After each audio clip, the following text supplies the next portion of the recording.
Okay, we'll call the January 13th meeting to order. Please stand and join for the Pledge of Allegiance. Begin. Pledge allegiance to the flag of the United States of America and to the republic for which it stands, one nation, under God, indivisible, with liberty and justice for all.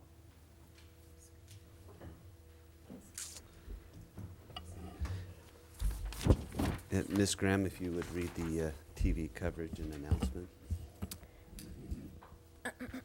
Thank you, Mr. Chair and members of the Commission. Planning Commission hearings are televised live on County Santa Barbara Television, CSB TV, Channel 20, at 9 a.m. in the South Coast, Lompoc, Santa Ynez Valley, Santa Maria, and Orchid areas. Rebroadcasting of Planning Commission hearings are Fridays at 5 p.m. on CSB TV, Channel 20. This meeting will also be streamed live on CSB TV's website. Great, and on to roll call. Commissioner Blau? Here. Commissioner Hartman? Here. Commissioner Brown? Here. Commissioner Cooney? Here in Santa Barbara. And Mr. Chair? Here. Thank you. And now, Ms. McCurdy, would you read the agenda status report, please? Good morning, Mr. Chair and Commissioners. I'm filling in for Ms. Black, who is at a meeting on the East Coast this week. We have on your agenda today just one item, the continued Sierra Grande Rural Recreation item, and we're ready to go with that case. And on to the projection report, please. Your next hearing is January 27th. You'll be hearing the Granite Gardner Ranch Mining Revisions Project, and that's rather interestingly on property adjoining the property that you're hearing about today. Then also the Phillips 66 Pipeline Replacement Project is on that agenda, and that hearing is in Santa Barbara. The projection report shows two consent items on February 3rd, but we are actually, in the interest of efficiency, going to move those to your hearing of February 10th. So on February 3rd, your agenda will be empty, and I think we'll wait for Ms. Black to be back, but I think our expectation is that hearing, the February 3rd hearing, will in fact be canceled. Okay. So on February 10th, you'll have then the two consent items, a briefing by Dr. Russell and Tom Farum on the Sustainable Groundwater Management Act, and also a telecom project on Rucker Road. Then your next hearing after that is February 24th in Santa Barbara, and you'll be hearing the short-term rental ordinance as well as the long-range planning annual work program. And then the last item, so on March 2nd, we have no items scheduled. It's perhaps something will come onto the agenda before then. And the last hearing for which we have an item scheduled is March 9th, and you are due to hear the Starbucks coffee shop and drive-through proposed for Clark Avenue in Orchid. Okay, thank you. Any questions? Nope. Okay, now is time for public comment. Anybody from the public wishing to speak on something not on today's agenda, this is the time. No slips, no speakers. And moving on to... I don't have anything from Santa planning. Barbara. Oh, pardon me? Mr. Okay. Chair, I didn't have anything from Santa Barbara. Thank you. And now moving on to Planning Commissioner's informational reports. Ms. Hartman. I do have Commissioner something. Hartman. Thank you, Chair Farini. I would like to announce that I will be resigning from the Planning Commission effective tomorrow.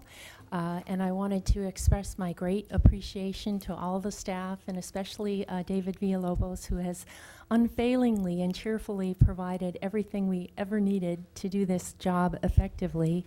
And also to Diane Black, who, although she's not here today, has made land use planning in the county, devoted her entire career to that, and has held a very high bar for her staff and for all of us on the commission. Supervisor Farr will be appointing my replacement very shortly, and so we won't skip a beat. And I finally also wanted to say that I have so much enjoyed serving with my fellow commissioners. All of us indeed is smarter than any one of us, and we've taken a lot of effort, I think, to hear, listen, take into account what each other has to say, and I think we've made much better decisions, and the public has a good sense of the logic, why we came to the conclusions that we did. So it's been an honor and a privilege to serve with you all, and thank you very much. Well, thank you. You will certainly be missed in your thoroughness and Commissioner Cooney. Mr. Chair, thank you. This is very regrettable news to me personally. I found Commissioner Hartman's contribution to the commission to be incredibly helpful. I think that we've poured through some challenging projects during her tenure, and it will be difficult to go on without her, but the Planning Commission as a whole is better for her service. Joan, thank you so much. Thank you. And if I could, Mr. Chair. Certainly. Commissioner Hartman, I just want you to know that your tenure, the commission moved to a higher bar. Our standards of review were more thorough, more detailed, and I think we were more conscientious in our thinking about projects too, and I think that was because of you. And I want you to know that I think back on your tenure about how you just gingerly stepped into being the chair of the commission. I guess it was just after 1 year, where you just took off and ran with the Gaviota Coast Plan, and just, it was remarkable. It was a standard that probably will never be exceeded of what you did and how you conducted yourself and how you supported and what you did for the community in that project. And I think it was great, and we will miss you dearly. Thank you, and best wishes to you and all your endeavors. Okay. And director's report. No director's report today. No, Mr. Chair, I spoke with Dr. Russell, and he said there is nothing from yesterday's board agenda. He said it was mostly a cleanup of administrative items. Okay, thank you. So on to the standard agenda. We have one item, item 1. Ms. Graham? The following is the hearing on request of Stuart Gildredge to consider case number 13 CUP 00012, application filed on May 10th, 2013, and to adopt the negative declaration 15 NGD 00002, pursuant to the state guidelines for implementation of the California Environmental Quality Act. Okay, Mr. Rodriguez. Thank you very much. Good morning. Good morning. And good morning to you in Santa Barbara.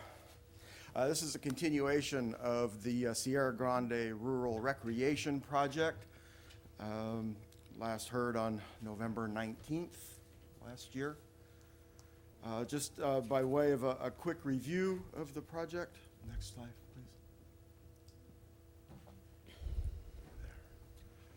please. The project is located, would occupy about 40 acres of an 1,100-acre ranch property, shown outlined in red on the screen.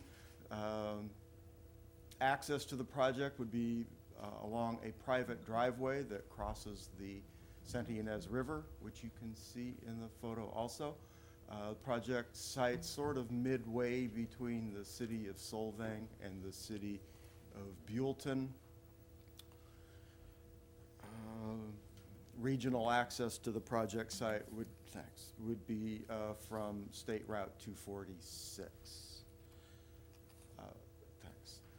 The project is proposing to construct 5 zip line apparatus. Each would be parallel lines, so 2 people can go down the zip lines at the same time. The other project component is referred to as a ropes course, and that's a network of ladders and ropes, and that allows visitors to the site to tour the canopy of an oak woodland. Next slide, please. Here's a site plan of the project site. The red lines are showing where the zip lines would be located, and the ropes course would be in that area. At the November 19th hearing, your commission asked for some additional information on a variety of items, and that information was provided in the memo that you have. And I'd like to very briefly just recap some of those information items. There were some questions about how the people would come to the site, and there was a little bit of confusion about the proposed reservation system, that people would have to have an advance reservation before coming to the site. And so the project description, condition number 1 has been clarified to indicate that all visitors to the project site would have an advance reservation, and that the maximum daily attendance would be 80 persons per day. There was another question about picnic tables that would be provided at the project site, and those would be purely an accessory use around the visitor center, check-in building, for use by anybody that had an advance reservation and was visiting the project site. At the November 19th hearing, the applicant mentioned that it's a priority for the project, an objective of the project, to participate with youth organizations in the region. And so the project description, condition number 1, has been clarified that is an objective of the project. There were also some questions about the use of the project site for hiking and biking, and by way of clarification, the hiking component of the project would be primarily along an existing road along the ropes course area, so somebody that wanted to observe the activity going on in the ropes course could walk along that roadway. And in regard to biking, there is no biking component to the project. There were some questions about the interpretive materials that would be provided by the project. That has been clarified in the project description, condition of approval number 1. And the applicant would provide a variety of different types of signs and displays, primarily about oak woodland ecology, and those would be located around the oak woodland and the administrative check-in building. Next slide, please. There were questions about the use of the driveway, the private driveway that extends between the project site and Highway 246. A description, it's not an allowed use. Okay. And then the last question is you added some additional information about lighting. There will be no additional lighting. So does that mean there is? I'm a little confused about that. There is lighting, and there won't be any more lighting than there is already. I'm concerned about night lighting, is what I'm concerned about, and there was no indication of whether there would be. I think what you were referring to was the analysis of impacts along the access driveway. And that analysis was in regard to headlights. There may be some headlights that use the driveway at night now, but the project would not increase that. No, this is on the NMD where it says there will be no additional lighting for either the zip line or the ropes course. There's one outdoor light on the warehouse which would remain. But the question is there any night lighting that's going to be as part of this project that would increase lighting on the project, particularly since the zip line is on the Ag Preserve project, portion of the project. The project would operate during daylight hours only, and it would not include any new lighting. So there's no night lighting? Not associated with the project. All right, thank you. Commissioner Cooney? Yes, thank you, Mr. Chair. Going to what I think is one of the core concerns of the project, that is the number of visitors. Condition number 9 as drafted, and I don't see that it's been modified, provides for an annual report, an attendance report for a calendar year, 45 days after the end of the calendar year. As far as monitoring goes, it says P&D permit compliance shall review annual reports to determine if the maximum daily attendance limit was exceeded during the previous year. Because so much of the opposition that we have heard about relates to impacts of the additional traffic, my feeling is that at least for the first 2 years of the operation, we ought to have more frequent reporting, and if in fact the number of visitors per day is exceeded on a significant number of those quarterly reports, it seems to me we would have the basis to call for a hearing to consider modifying the conditions. So unless, Mr. Rodriguez, there is some other provision I haven't noticed, it looks like the only requirement so far is annual reporting.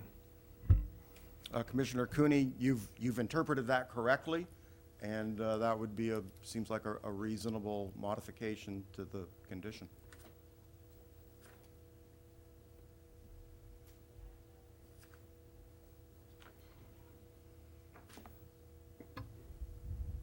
That's all from here, Mr. Chair, right now.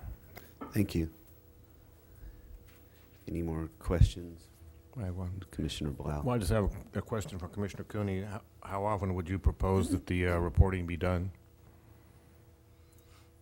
Well, I don't see the requirement at the present time being a substantial burden on the operator. I think they're going to be keeping careful track of visitors for a number of reasons. But if all they have to do is turn over the daily logs for review by planning and development, I would suggest it be each quarter for the first 2 years of operation, and based on compliance with essential compliance with that condition, I would see the condition sunsetting at the end of 2 years of operation. And then just annually thereafter, we're proposing? Correct. Okay. Then it would fall back to condition number 9's annual report.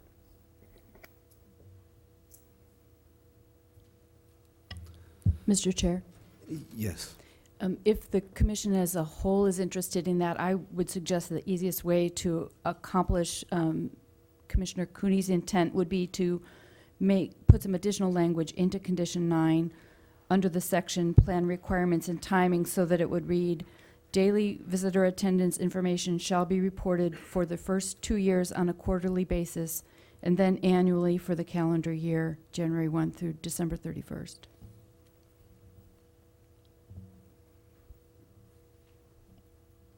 Sounds good. Commissioner Cooney? That's fine, just including the 45-day after the end of the calendar quarter, as long as that's understood in the language that that's the time frame within which the report would be made. It sounds good to me. Ms. McCurdy? Mr. Chair, Commissioner Cooney raises a good point that to fully accomplish the changes he's talking about, I do think we'd need some additional language about that the required quarterly and annual reports shall be submitted within 45 days of the reporting period, instead of just at the end of the calendar year. Okay, very good. I think we're ready to move on to the applicant. Mr. Chair, if you don't mind, I'm sorry.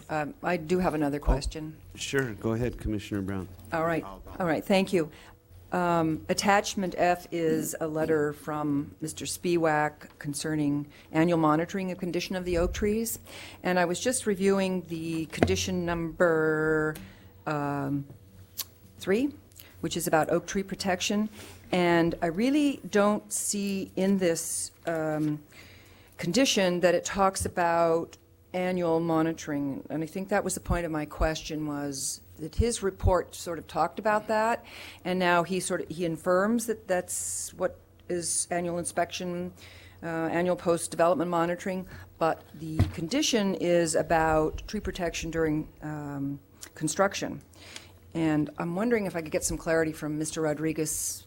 Commissioner Brown, if Is you- there someplace else? Yeah, if you. in the document that talks If you about look that? at condition number 6, that was modified to provide very specific requirements for compliance with okay. the oak tree assessment. Okay. All right, good. Thank you. I didn't pass that up. Thank you. You're welcome. Okay, now we can move on to the applicant. Good morning, Mr. Chair, Honorable Planning Commission members. First of all, you have to pardon me for my voice. I'm fighting this head cold that's going around, so I hope my Sucrets are going to work. But my presentation here will be brief. First of all, I want to thank the staff for the quality of their revisions and supplements to the staff report and to the the mitigated negative declaration. I think that it was of good quality and addresses the issue that that your commissioners had wanted to see addressed in our last meeting. On behalf of the applicants, and I'm sorry, my name is Mark Lloyd from L&P Consultants, and I'm representing the applicant. On behalf of the applicants, we would request that you follow staff recommendations for approval of the project application for the CUP for the Rural Recreational Project, and that you adopt the negative mitigated declaration, including the revision to monitoring reports of visitation that was just discussed about. And I'm here. Final point I would want to make here is I believe that that there's a good and robust review of policies, particularly as they apply to ag in the MND and to the other factors that address impacts of the project. And those are very consistent with the approach that and the regimen of policies that the county has. I think it's important to note also that this project has a number of unique attributes and something that's really not accented from a policy standpoint. And I think the staff report does a good job in identifying those unique attributes of this project as may be compared to the same kind of project in another location. And just in a few of those cases, that would be the proximity to an urban area, as the report indicates. We are very close to the city boundaries of Solvang and Buellton, and all the accessory uses and visitor support facilities are in place there and can serve the visitors to this site without any increase in the level of those services or require new services. The project has virtually an adaptive reuse of any of the facilities that are involved with it. And as noted, the project is well suited in the landform that it's located in and therefore will not displace or impact agricultural operations. So the point I want to make here is I think that the staff report enumerates a number of unique attributes of the project that are worthy to be recognized and integrated to your recommendations and approval. I'm here to answer any questions that you may have. Thank you, Mr. Lloyd. Questions? Is the quarterly reporting, is that agreeable to the applicant? Yes, as I indicated a moment ago, and I apologize, Mr. Chair and Commissioner Hartman, if I wasn't clear, yes. Quarterly reporting, in my reckoning, is a very regular type of interval for reporting for most things. Not a problem. Commissioner Cooney or Brown? No questions? No questions here. Thank you. Thank you, Mr. Chair. Thank you, Mr. Lloyd. Okay, now we'll move on to public comment. We have quite a few. I think 2 minutes will be, you want 3? Okay. So we'll call the first speaker, and then I'll call the next speaker. We have Laurel Roberts, followed by Phil McKenna in Santa Barbara.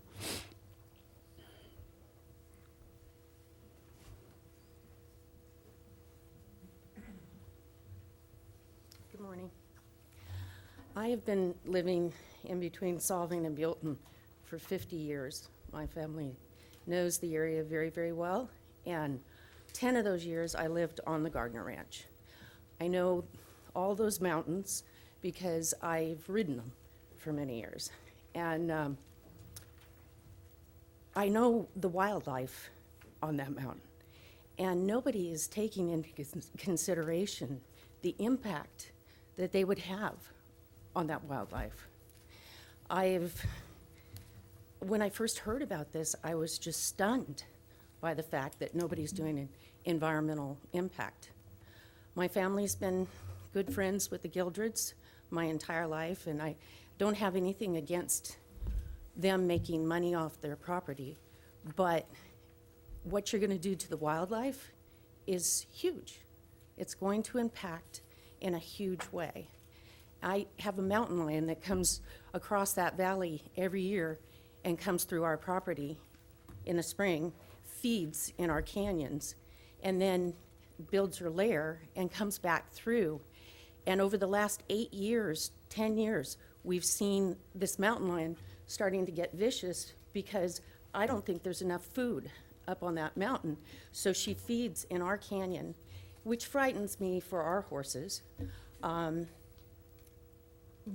think it's already being impacted, and looking at what you're trying to do, it's going to be majorly impacted, where it's going to push all the wildlife back over the top of that mountain. You can't put that many people on that mountain and not be impacted. It would be a travesty, in my opinion. So, thank you very much. Phil McKenna, followed by Brett Pearson. Good morning, commissioners and chair. My name is Phil McKenna.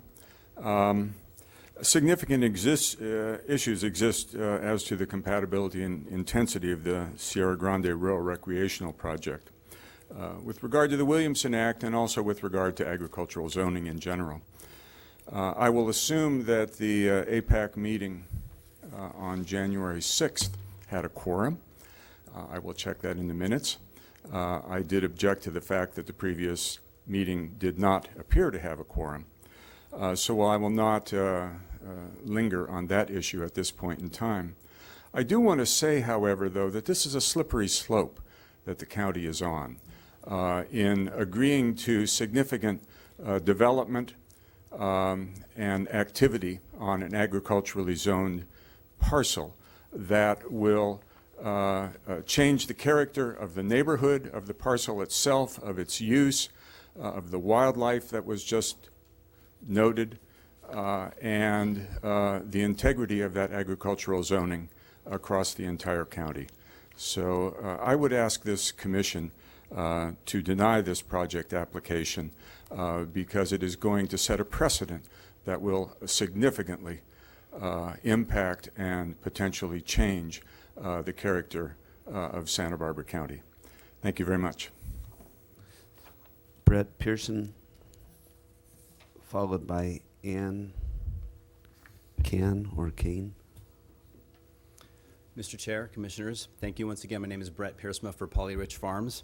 The revised staff report and the supporting documentation continue to be insufficient in our position because they ignore significant biological, environmental, and agricultural impacts. Since the November hearing, we've reached out to several parties in the community, neighbors, landowners, in addition to the California Department of Fish and Wildlife, so that we may all better understand the real impacts that this project would bring to the community. And so we renew our objections that we stated at that time at the November hearing, and we request the Commission would deny the CUP and order a more thorough CEQA study to be done for really three main reasons. First, the negative declaration lacks the adequate assessment of the biological resources impacts. We spoke with Sarah Rains from the Streambed Alteration Agreement staff at the Department of Fish and Wildlife.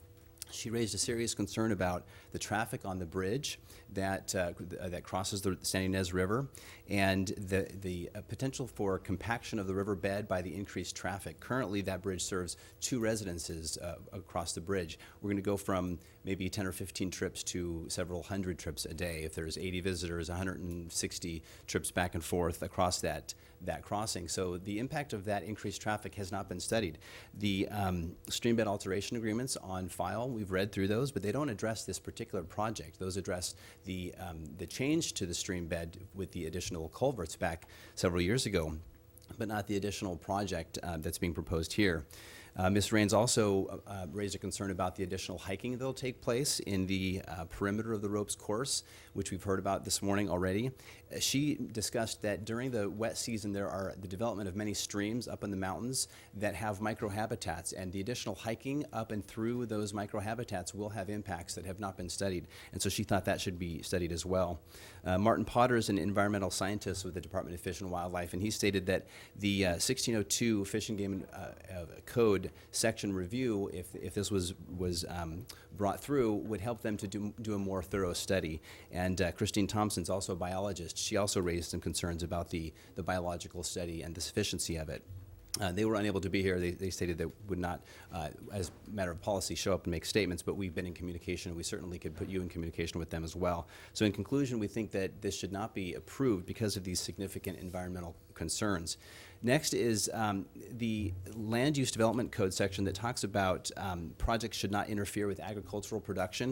Well, we've stated this before, and we'll reiterate it, that there will be significant impacts to the particular type of land use that's going on along the easement road because of the sensitivity of the horses. With this increase in traffic, these are particular kinds of horses that are in retirement and that are recovering, and to have people and fast-moving vehicles will be a significant impact on them, and we've spoken to several people about this who support that. So I see my time is up. May I briefly conclude? Yes, go ahead. So we believe that the impact on these sensitive types of horses that are used on that agricultural parcel will be dramatically impacted, and we request the Commission to deny the CUP and order a more thorough impact study. If there are any questions, I'd be glad to answer those.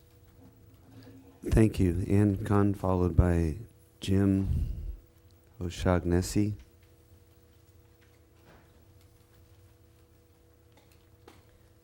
Good morning. My name is Ann Kane, Keen, thank you.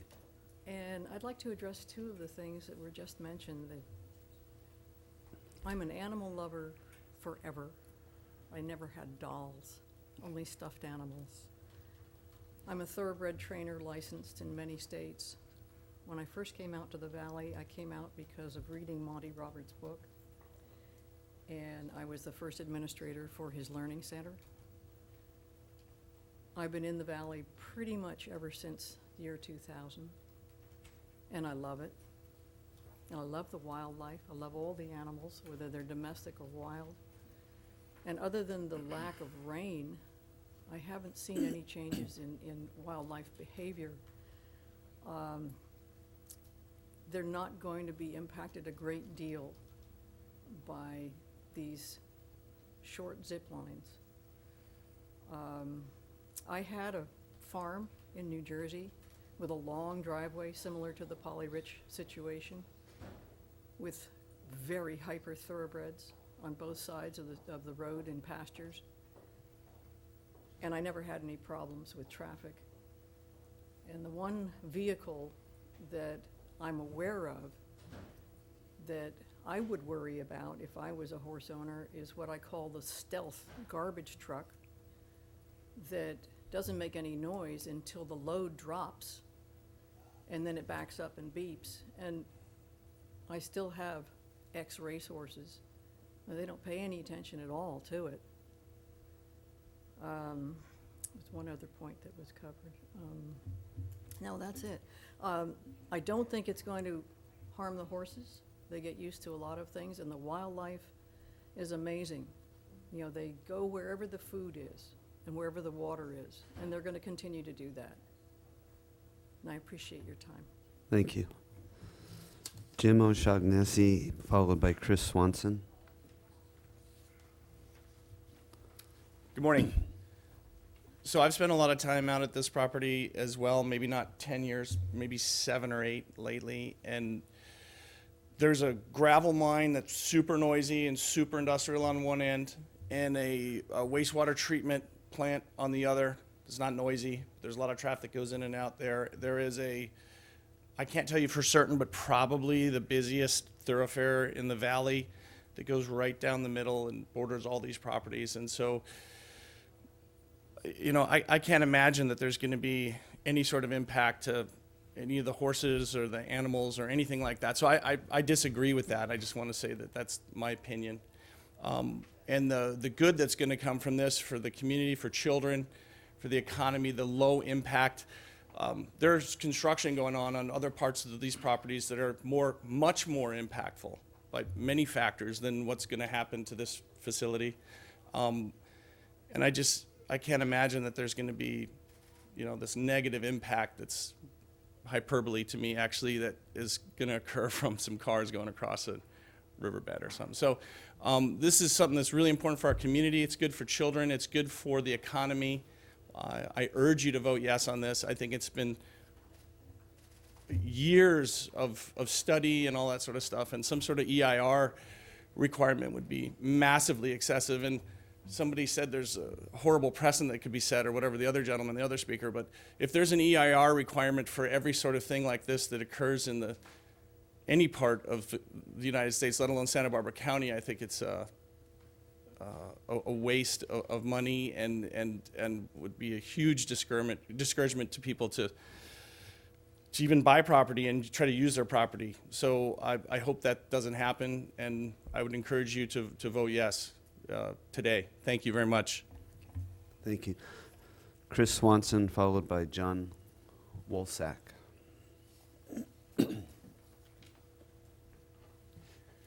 Good morning. I am heavily involved in the youth ministry and youth recreation in the San Ynez Valley, and I will remain in those positions for a long time because I have a heart for the youth in the valley and being involved in helping keep kids out of just bad characteristics and behavior. And I believe that this project is one of the best ways to do this, and we honestly have nothing like this anywhere around here. And so I speak for the youth of the San Ynez Valley and the leaders that are involved with the youth in saying that we need this, and this is one of our biggest hopes and prayers, is for new recreation to take youth to a place like this. Thank you. Thank you. John Wolsack, followed by Jim Richardson. Thank you. My name's John Wilczak. I'm a resident of the Valley for 10 years. I'm well aware of this project. I've been on the property many times over the last 7 years myself. I also serve as the president of the Santa Barbara County Sheriff's Posse, an organization that, among other things, supports things like the DARE program. And I can tell you that young people in Santa Barbara County need things to do that get them outside and off these little digital things that steal their mind and steal their life cycles.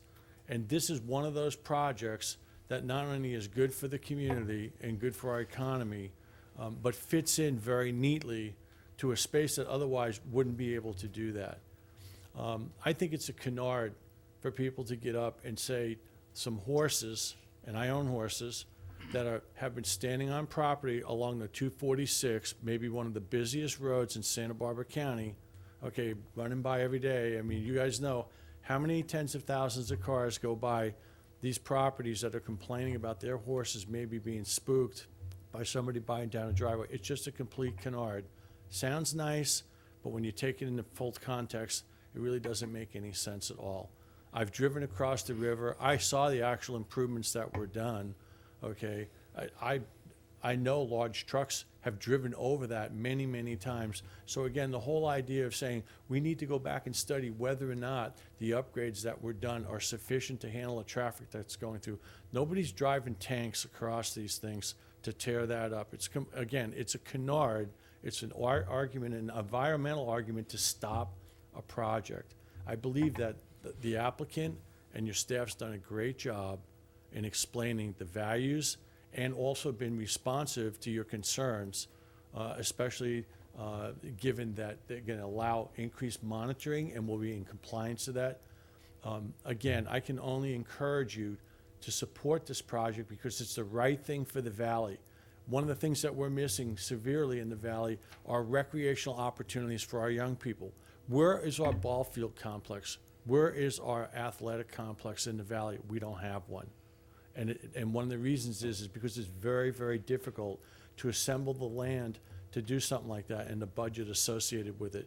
Here we have a private landowner who's going to put in a project for the public good. Yeah, they can make money doing that. I have no problem with that. should be a profitable venture. But at the same time, they're doing things like outreaching to their students to allow them to come and use the project. Okay, I look at that and I say, you have to consider the full context of this. I don't believe that there is an impact on the wildlife. If that mountain lion who travels to Laurel's property needs to take another circuitous route around because they think that the towers that are standing there, remember, the people aren't walking on the ground. They're taken up to a launch point and then they get in a zip line and they come down. They're in the air. They're never touching the ground, okay, where this mountain lion might walk. Yeah, the gathering area at the bottom and at the top, yes, very, very small footprints. So I think that wildlife is adaptive, just like people are adaptive. And so I strongly urge you to support this project. Thank you. Thank you. Thank you. Jim Richardson, followed by Lisa Novat. Good morning, Commissioners. I'm Jim Richardson. I'm the mayor of Solvang. I'm speaking on my behalf, not the City Council nor the City of Solvang. But I'm here to tell you that I'm an active participant in the goings-on in the valley, and I hear from several people about the recreational opportunities in the valley. You know, in the year 2000, the Valley Blueprint was produced, and it showed the need for recreational areas and parks. In the 17 or 16 years since that report was released, I believe there's only been 3 parks built in the valley, and that would be the Sunnyfield Park, that would be the Riverview Park in Buellton, and a dog park. Now, I don't know if a dog park would qualify for recreational activities, but that's the 3 parks that I'm aware of. The speaker before me said everything I wanted to say, is that the need for this project is vital in the valley. The youth need the effort, need the exercise. The youth need we have very few soccer fields, we have very few football fields, we have very few baseball fields. This last Christmas I had the honor of being a Santa Claus, and I talked to many children about their activities, and they all want something to do. They like the soccer, they like the softball, they like the football, they like golf, they like tennis, they like archery. Here's an opportunity for them to experience a new recreational venture. For myself, I've seen zip lines in action, and I've always wanted to be on one. And it seems to me that the idea of flying through the air on a zip line through the trees can't be any more exhilarating than anything else in life. The rope course itself is a challenge. The rope course is something that I would like to experience, but I don't. According to the difficulty I've heard about it, it's a major project for someone my age to get probably even started in the thing. But the rope course, if you're not aware of the rope course, it's activities dealing with ropes, like rope bridges, like climbing nets and those sorts of things. And it's a challenging activity for young and old. I stand here asking you to please support this project and give it the permitting that it needs to help the people in the valley, to help our visitors with additional recreation, and to help our youth with recreation. Thank you very much. Thank you. Lisa Novat, followed by Gary Novat.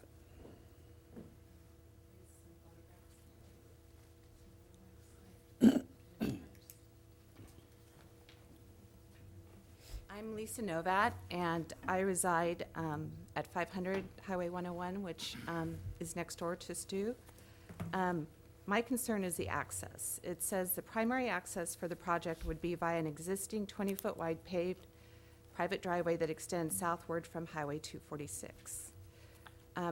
Well, the first thing is the driveway is not 20 feet wide. It's parts of it are 13 feet wide. That's, it essentially becomes a one-way street once you get up to the river crossing. So this first picture is after the river crossing. The pavement is just 13 feet, so it's essentially one car at a time. The next photograph shows my car going over the river crossing. The drivable portion is 15 feet, so essentially this is a one-way street, 80 cars or 160 trips. You cannot go past each other on this bridge. The third picture shows we do have continuing erosion. We try and maintain it, but the impact of 160 cars going one way at a time, one at a time, I think it would create a huge chaos. The road out to 246 is probably 17 or 18 feet wide, but if I'm in my truck and my horse trailer, nobody can turn in from Highway 246. The road is too narrow. I have to exit onto 246 before anyone can come in. So it would create a huge traffic situation. And the last photograph just shows that's a light traffic day, but you could wait 5 minutes for one car to make that left-hand turn onto Highway 246. So I would like the access looked at further, and to make sure that the existing 20-foot paved road is actually 20 feet. So, thank you. Thank you. Gary Novat, followed by Jim Richardson. Thank you. My name is Gary Novat, husband of Lisa. We own the ranch that is east of the property. We're talking about a driveway in your presentations. It's actually easement. It's not a driveway in the sense that parts of it are dirt roads, parts of it are Arizona crossings, parts of it asphalt, most of it's chip seal. It does pass within horses without any additional easements or setbacks. And that's a concern for all horse owners. It's not like 246 where there's a good 50 feet and Deodars where there's blocking of the horses. So I have a concern about that. There's issues with access and sense of the traffic, the environment, which is well addressed in some of these issues, although I will reiterate on the mountain lion issue, we've had issues with the mountain lion. The mountain lion's been there before we have been there. And I have concern that it will have a negative impact further on that mountain lion. I have concern about maintenance being a chip seal road, not an asphalt road. I have a concern about the Arizona crossing as far as maintenance. Who's going to maintain it? It's our easement along with the Hartmans and Gildridge to maintain that. It's going to be financially burdensome to us with this commercial operation for us to pay for that easement. There must be a provision in writing who's going to maintain this easement. There's liability issue. Who's going to maintain the liability issue with the easement? Someone could be down there, and maybe we'll have a flash flood, and there could be an issue. And who's going to enforce it? Keeping records, that's one thing, but at what point is there a violation or overage of what they're going to be doing on this property? I have concerns about the lighting. One light's fine. What's interesting about that property, it's north facing.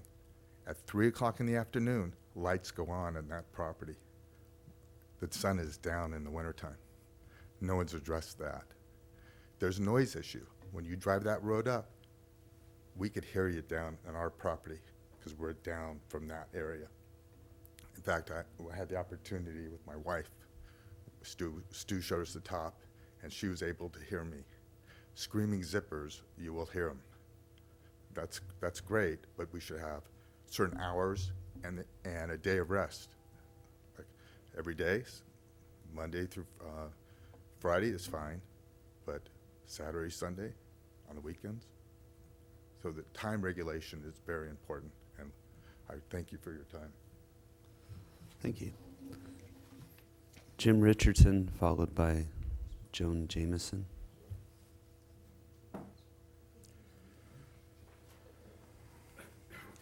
You're ready. You must have two, I thought so.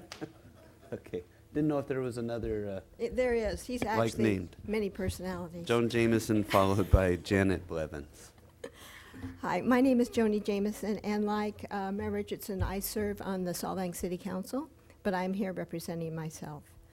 I've lived in the Valley for 37 years. I was on school boards for 25. I've been on the City Council for 6.5, and I've served on what we call the hopeful San Ynez Valley Recreation Committee. For 30 years, we have tried to get recreational activities in the valley.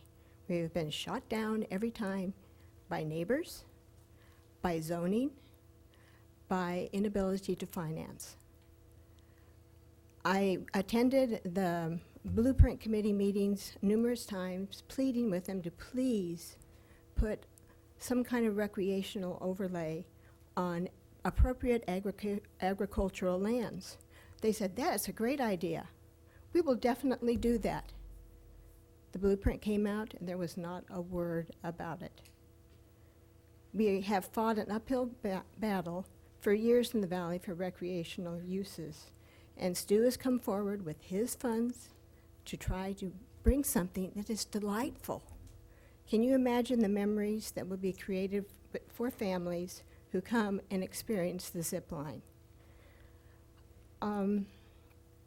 Like other people, my son lived on that property. That's a magnificent piece of property. We have visited that property numerous times, and I can understand the joy of people who live in cities who come and experience that. It's like when my son took people out on the trails up at Yosemite. He was a stable guy. People had never seen a mule, had never seen a horse, but he taught them how to ride. He took them out on the trails, and they have lifelong memories about that. That's what Stu's trying to do. He's trying to provide an activity to make people healthier, mentally more capable of dealing with the stresses of life, and creating memories for families. I encourage you to please approve his project. It is well worth you looking at it carefully, which you have done. Staff has done a wonderful job, but I think it's time to approve it. Thank you very much. Thank you. Janet Blevins.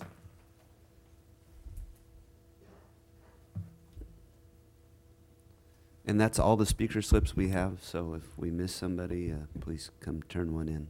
Thank you. Good morning. My name is Janet Blevins. I live in Lompoc. Thank you, planning commissioners, for all and staff for the incredibly detailed work that you all do, and for your public service.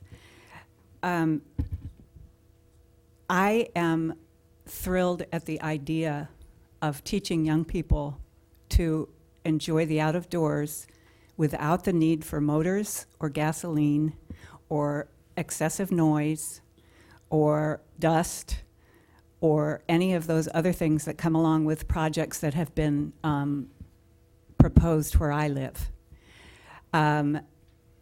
Also, I love the fact that these landowners are wanting to serve the youth and also the environment at the same time, instill a love of oak trees and the out of doors, and even, as Jim Richardson said, an appreciation for the exhilaration that you can get in the out of doors, and again, I say, without a motor and without the use of damaging fuel.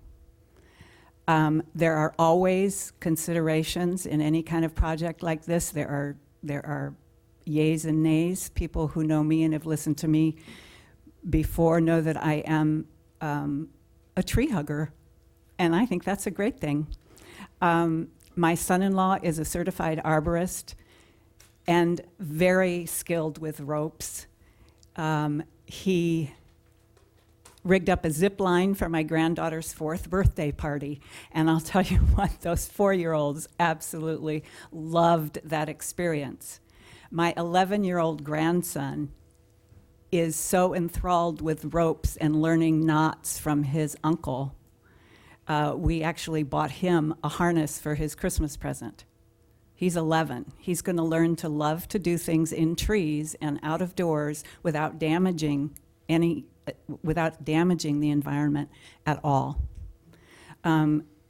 Following the county's regulations for land use and asking for approval is exactly the right way to go about doing this, as opposed to the way that someone who lives in Lompoc has tried to do and is appealing the Planning Commission's and Board of Supervisors' right decisions yet another time.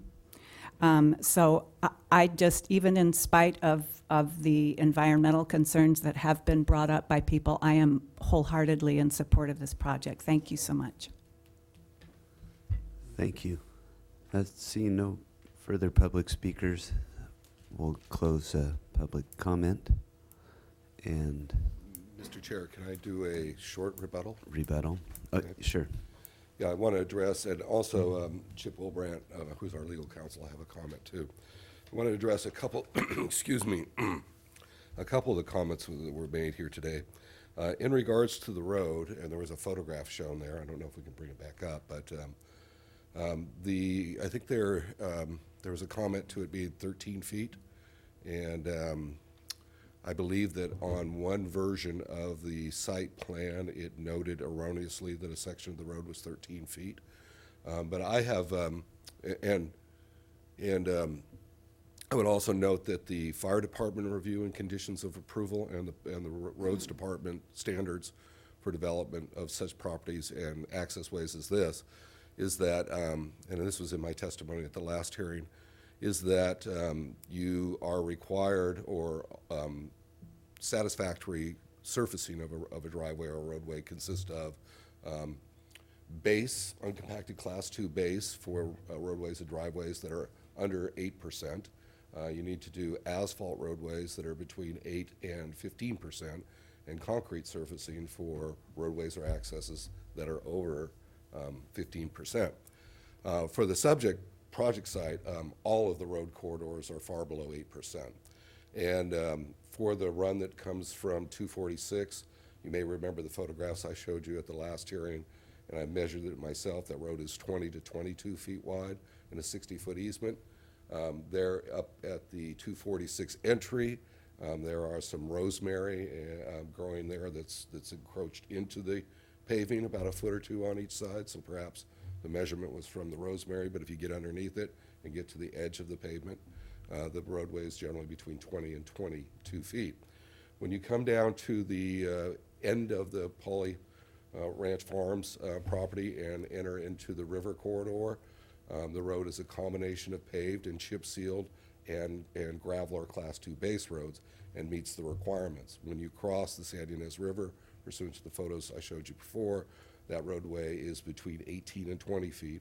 And when you arrive on the property, it is 16 to 20 feet, either 16-foot paved with a 4-foot shoulder or 20-foot paved. So I have measured all those. I can see from the old staff report where somebody would, or the old engineering drawing where somebody would have saw it as 13 feet. But we can comply with the fire department standards that are imposed as a condition with the existing conditions as they are.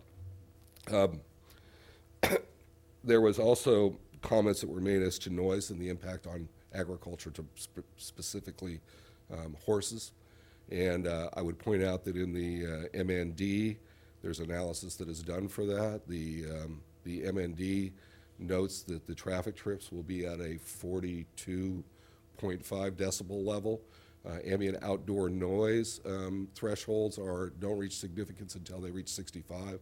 So we're some 1/3 under that number. And so I think the MND has done a reasonable analysis of what the noise factors are for the project. Lastly, as to the access, someone spoke about the inability to make a turn at 246. And as you recall, as part of this project, the one improvement we are doing is the flare at 246 to accommodate the turn. I believe that flare, though, is a requirement, a design feature by Caltrans that is more akin to traffic circulation rather than a turn. But of course, a widened flare coming to the driveway is going to facilitate a turn also. With that, I'm here for any questions you may have, and then Chip has a comment.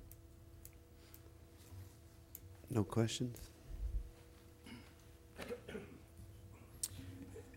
Members of the commission, thank you. Chip Wilbrandt. I just wanted to quickly respond to the comment and claim you heard about the 1602 permit. I actually processed the last 1602 permit out there. I think you've all been on the road. You've all seen the road. The road is a much more significant road than is necessary for the traffic that goes across it. The crossing is, I'll call it over-engineered. I wish I would have had Mark comment on this as an engineer, but very clearly, an average of 5 cars, if this zip line project is full all the time, 5 cars an hour, regular cars, are not going to cause compaction of that crossing. The crossing was engineered to carry fire trucks, it carries large horse trailers, it carries very large vehicles. It has, it can have up to 10 very large culverts. I think there are 8 there now. The culverts were sized specifically to allow for steelhead passage, and the whole point of the project was to make it a steelhead-friendly crossing. And again, it's very much over-engineered. There's not a requirement for a new 1602 permit. The 1602 process, we need to extend those every 5 years. And interestingly, of course, our last extension was in 2012. We submitted this application in 2013. So this process takes almost as long as the 1602 permits last. And I would just urge that you take the very detailed research your staff has done since your last hearing in mind and confirm that there are experts who have looked at all of the potential issues. You have an environmental document that was done, and so the lawyer for the neighbor is not an expert, and I would urge you to approve this project. Thank you. Thank you. We'll bring it back to staff. And does the commission have any questions of staff so far? Staff have anything to add? No, I think everything has been covered. Thank you. Okay, so I guess we would move on to deliberations. Commissioner Hartman, it is your district. We did discuss this extensively last time. I think there's been a great deal of work since last time by staff and by the applicant to fill out the record. I think we are in deliberations, so I can put my position out here, and I'm willing to lay it out. I think whenever we have Williamson Act or agricultural property, I think introducing a recreational use is something we want to look at very, very carefully. In this situation, I think we have a very unique site, and I think that we have developed a very full record that shows, for me, at least 5 important factors. First, that it doesn't interfere with agriculture on the site or off the site. The second, that the agriculture off the site doesn't interfere with the recreational users on site. I think that this is a very low intensive activity. The kinds of grading, the kinds of construction work that has to be done is very minimal. I think that the recreational activity, and this is very important for me, is very site specific. We're not plopping down an athletic field here that could go anywhere. This is something that relates to the site. It's place-based education. It's it couldn't go just anywhere. So that to me is a very important factor. I think we've had additional work on biological resources, some additional conditions that I think are important. I realize that environmental review looks at the existing conditions, but it's my understanding that if this project weren't approved, we would have a horse boarding facility and probably a lot more intensive use of the land at the site. So I think that this is very appropriate. The final thing that I'd like to say about why I support this is that I was very involved when Buellton proposed to expand sixfold in getting an urban growth boundary passed. And after that was passed, that gives the citizens the right to vote about whether the city should expand its boundaries. We engaged in a vision process because it was very important that future growth be guided by the community vision. And as we've heard from many people here today, that vision was really very much in line with the blueprint and others, that we need more recreational activities for youth in the valley. And Buellton, in addition, would very much like an attraction that brings visitors as well as serves its youth. And I am very compelled by that vision, and so I am supportive of this project, and at the appropriate time would like to make the motion that we approve staff's recommendation with the modest condition change for condition 9 suggested by Commissioner Cooney. Thank you. Any other thoughts? I'll go next if you want. Commissioner Blau? Yeah, I'm definitely in favor of the project. And to just answer Mr. McKinney's question about the Architectural Advisory Board, there was 7 members that met that day. The vote was 6-1 to approve this. That was part of our staff report, I think. I agree. If you're going to do any kind of youth recreation, it's likely going to be in an agricultural zoning. That's probably the only place that you get parcels large enough that make an economic sense. I remember when David Smizer was the 3rd District Commissioner, and before us came an opportunity for a soccer field. And in that particular case, they actually had the land acquired, they had the funding for it, they're ready to go, but there was an issue with the neighbors complaining about it adversely affecting the agriculture.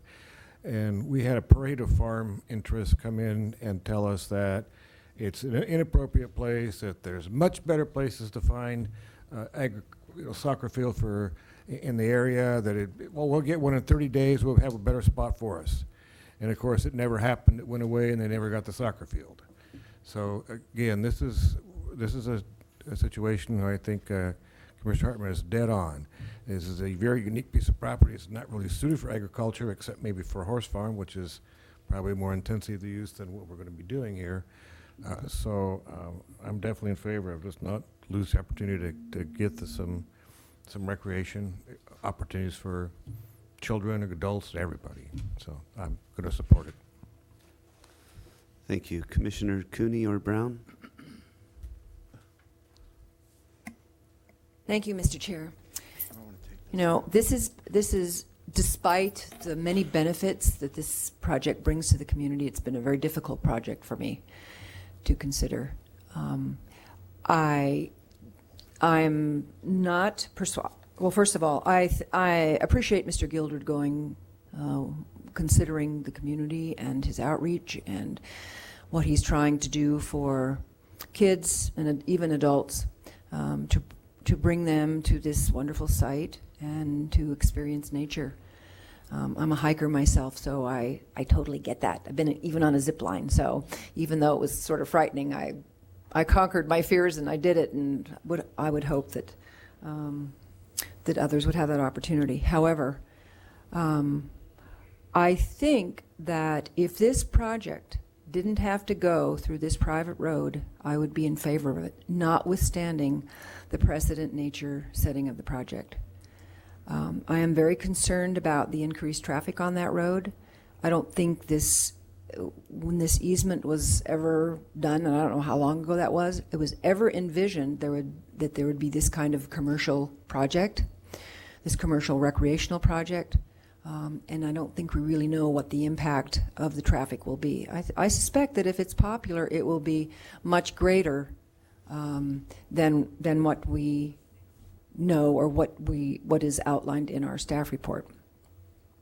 So while I appreciate the need and the desire for the community to have a project of this nature, I am not supportive of it because of this private road. That I just don't think that the applicant has made the outreach or the overture necessary with the adjacent property owners to ameliorate the impacts.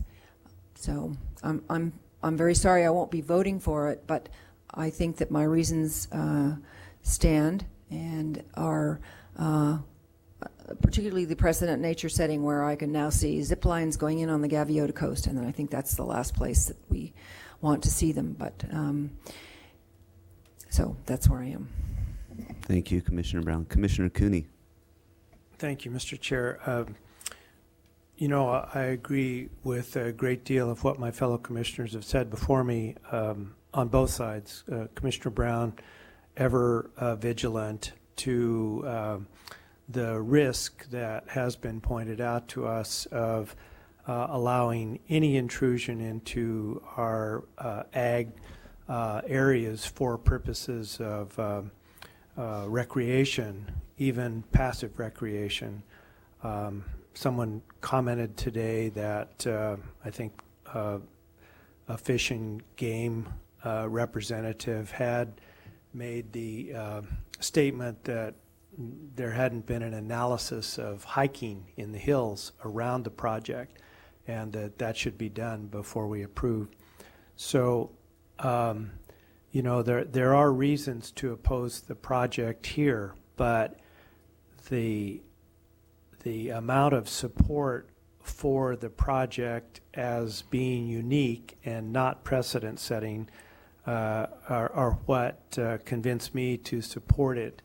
And I'll just highlight a couple of important issues as far as I'm concerned. One is the existing activity along that road that preceded this application and will go on in spite of this particular increase in traffic. I believe that the oak trees will bear up under this additional activity. But I had the same thought that Commissioner Blau did about the soccer field down by the San Ynez River that I opposed.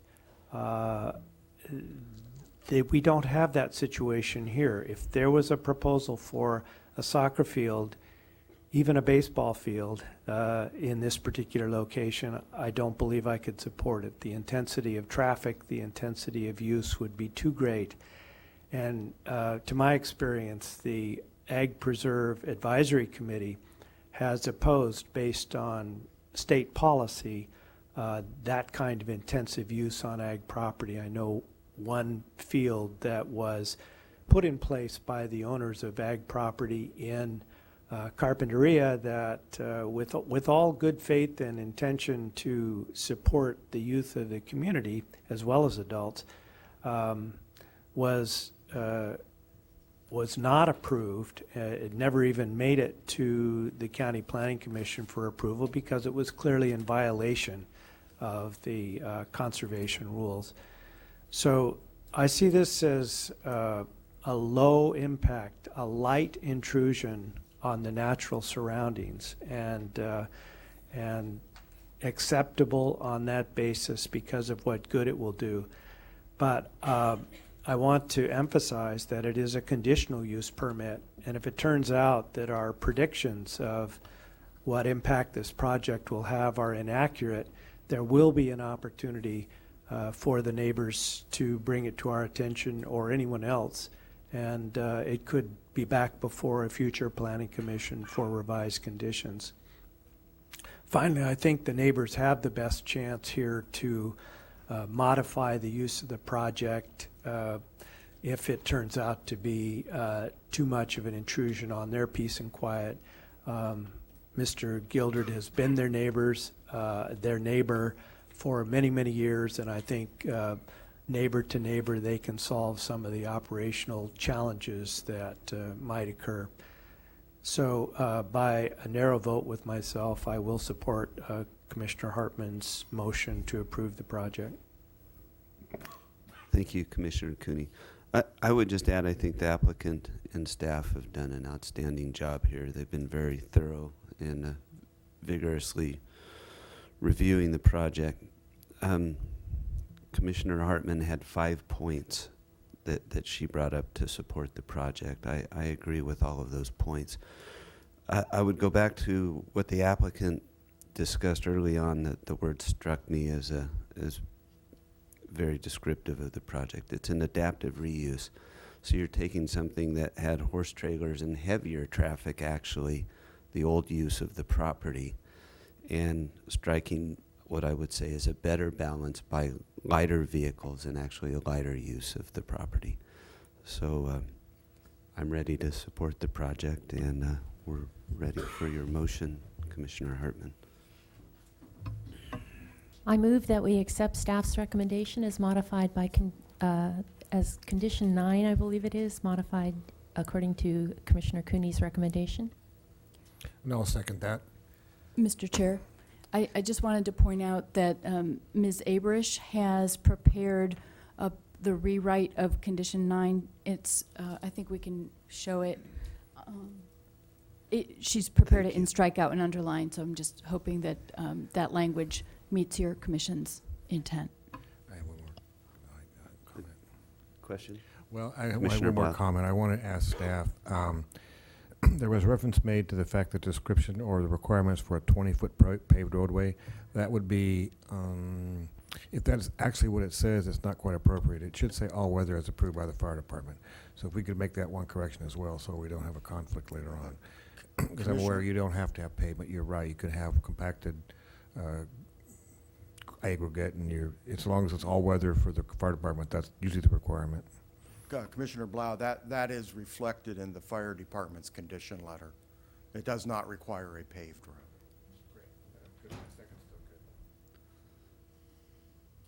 Commissioner Hartman, are you comfortable with the language for 9? Okay, thank you, Ms. McCurdy. So it appears we're ready for a vote.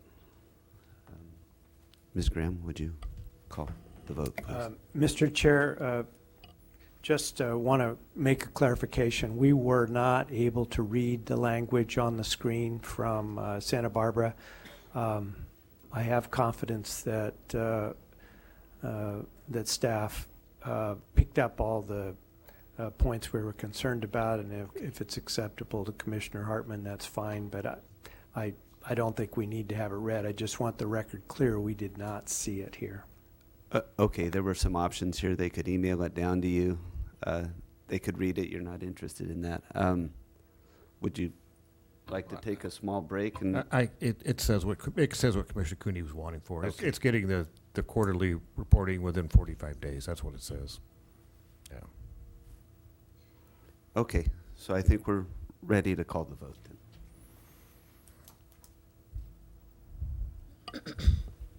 Commissioner Brown? No. Commissioner Cooney? Aye. Commissioner Hartman? Aye. Commissioner Blau? Aye. And Chair Farini? Aye. Motion passes 4-1.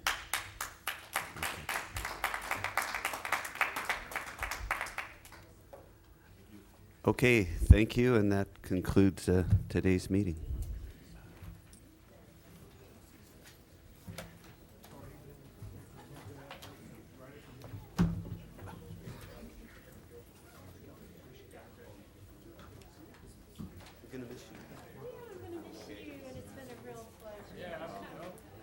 I'm gonna give you a hug.